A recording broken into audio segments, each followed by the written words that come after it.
O que será que a descoberta da radioatividade tem a ver com a pesquisa dos fenômenos mediúnicos e como se envolve a cientista Marie Curie? Eu sou Gabriel Lopes Garcia, estou diretor de comunicação do IDJF. Convido você a me acompanhar nesse vídeo para descobrir qual é essa relação.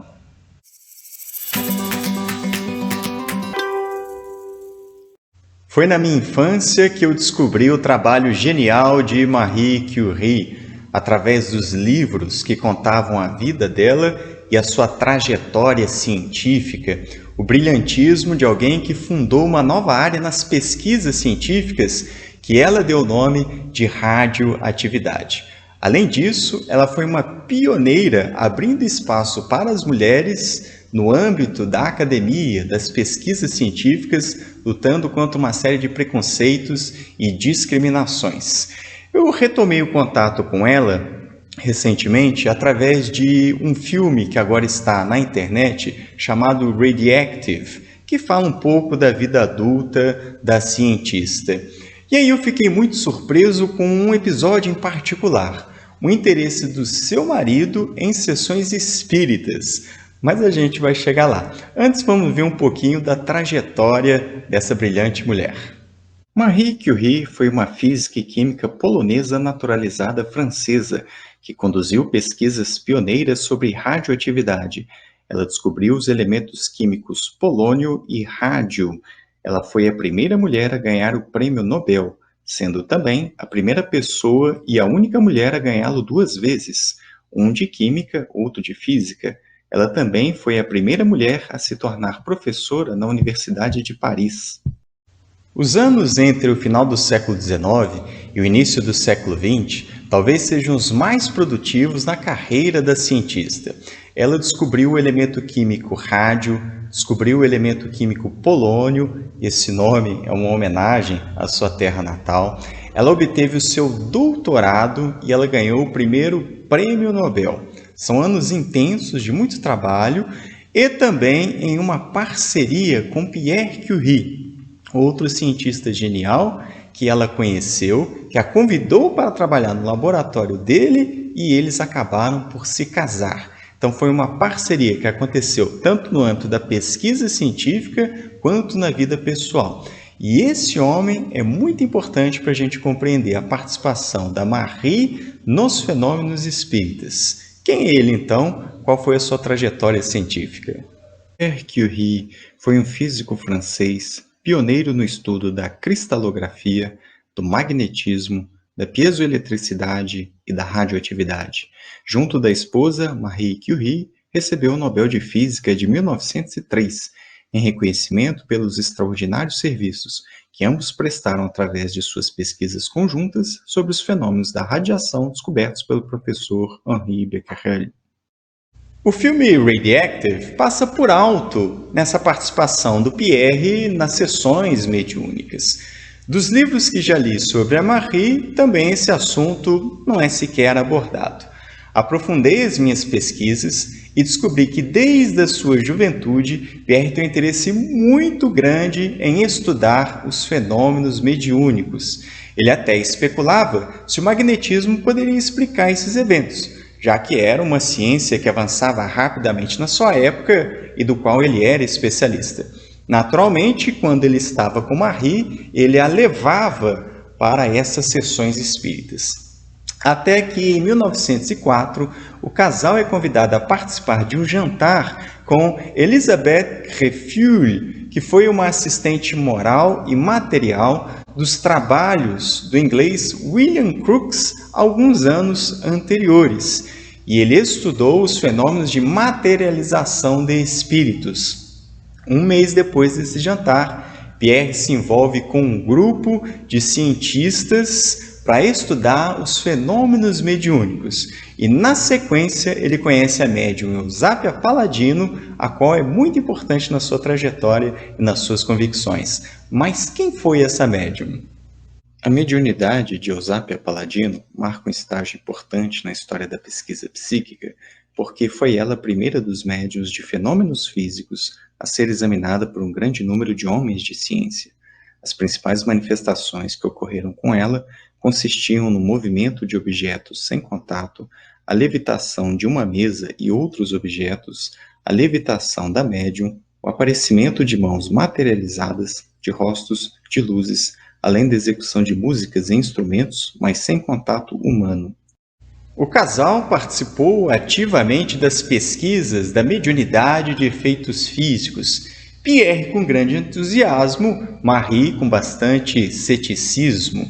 Eles participaram de pelo menos 3 sessões em 1905 e 5 sessões em 1906. O papel de Pierre era controlar as mãos e as pernas da médium Eusápia Paladino. Ele também controlava as condições do ambiente onde aconteciam as sessões.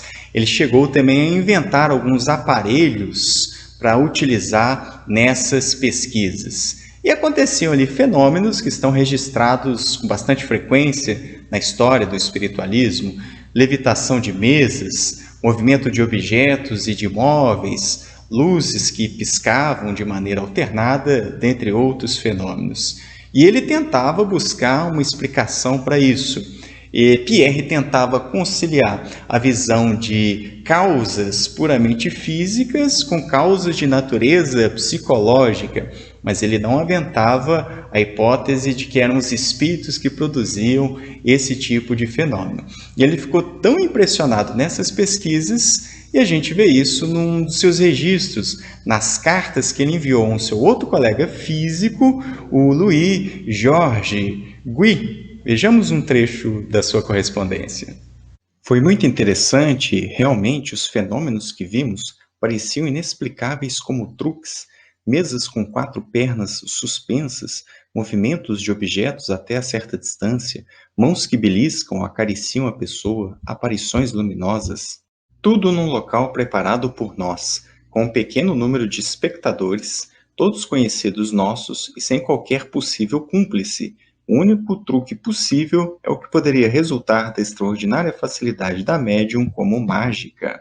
Mas como explicar o fenômeno quando se está segurando as mãos e os pés dela e quando a luz é suficiente para se ver tudo o que acontece? Reparem que Pierre se deparou com os mesmos desafios de todos os pesquisadores da mediunidade de efeitos físicos. Tentar entender primeiro se existe ali alguma fraude, se o médium está usando algum conjunto de artifícios para produzir aquilo ali sem que ninguém veja.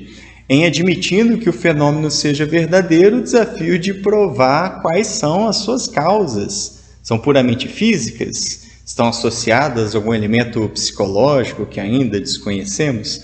O próprio Allan Kardec, fundador do Espiritismo, se deparou com isso porque ele estudou também as mesas girantes, então ele se fez as mesmas perguntas. Pierre ficou tão impressionado com isso que poucos dias antes de morrer, numa carta que ele escreve a esse mesmo amigo físico Louis, ele fala a respeito de uma outra categoria de fenômenos. Tivemos mais algumas sessões com a médium Paladino. O resultado é que esses fenômenos realmente existem e não é mais possível para mim duvidar disso. É improvável, mas existem, e é impossível negar isso após as sessões que tivemos em condições controladas. Uma espécie de membros fluidos destacam-se da médium, principalmente dos braços e das pernas, e empurram com força os objetos. Esses membros fluidos se formam em geral sobre um pedaço de material negro, mas algumas vezes eles pulam para o ar aberto. Não tenho dúvida que depois de algumas boas sessões você se convencerá. Você, que tem uma intuição tão grande, com tanta frequência sobre os fenômenos, como explica esses deslocamentos de objetos de uma distância? Como concebe que a coisa seja possível?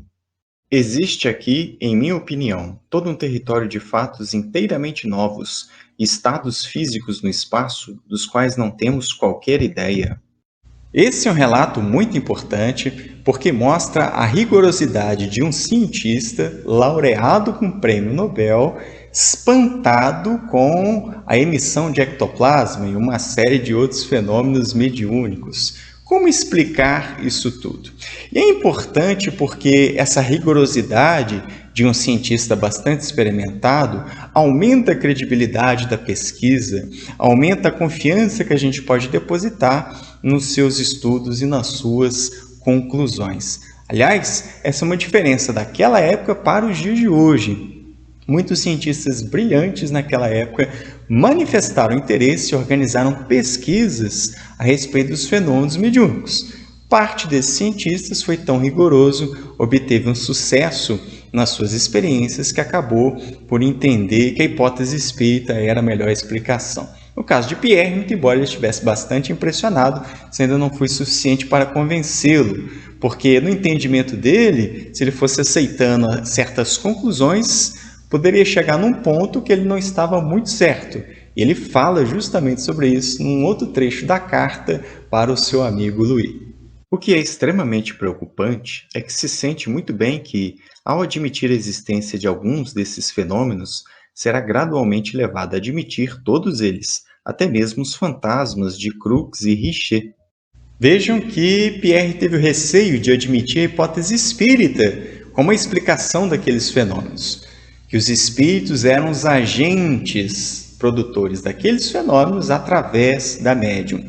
Isso significaria admitir a posição espiritualista, podia significar uma aproximação com um discurso religioso, também possivelmente iria gerar uma repercussão negativa entre seus parceiros da comunidade científica.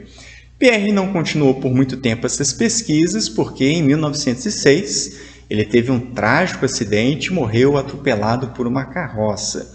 Episódio, aliás, que marcou profundamente a Marie Curie para o resto da sua encarnação. Ela mesma, poucos dias depois da morte do marido, pede mais uma sessão com a médium Eusápia Paladino e provavelmente ela estava influenciada ali pelo seu luto. Ela dá continuidade a essas pesquisas, participa de uma série de outras sessões, inclusive com outros médiuns, mas em momento nenhum ela dá qualquer afirmação de que ela estava convencida da vida após a morte. Apesar de ter acompanhado todas aquelas sessões e todos aqueles acontecimentos mediúnicos, ela entendia que não havia evidências suficientes para admitir a existência da alma e a sua sobrevivência à morte do corpo biológico. Então, essa história que eu gostaria de compartilhar com vocês. Fiquei muito impressionado em saber que a Marie Curie, grande cientista, chegou a participar e estudar dos fenômenos mediúnicos, muito embora não partilhou do mesmo entusiasmo que nós, espíritas, temos a respeito da realização desses fenômenos. Se você gostou desse vídeo, aproveita, curte, compartilha com os amigos, mostra esse trabalho que a gente está fazendo de discussão dos temas da filosofia espírita. Se você é novo aqui no canal, então aproveita, te inscreve, ativa o sininho das notificações e vai ficar por dentro de tudo que nós estamos produzindo. Nós publicamos vídeo toda terça às 11 horas, fazemos uma live toda quinta às 20 horas. É isso, pessoal. Forte abraço. Até a próxima.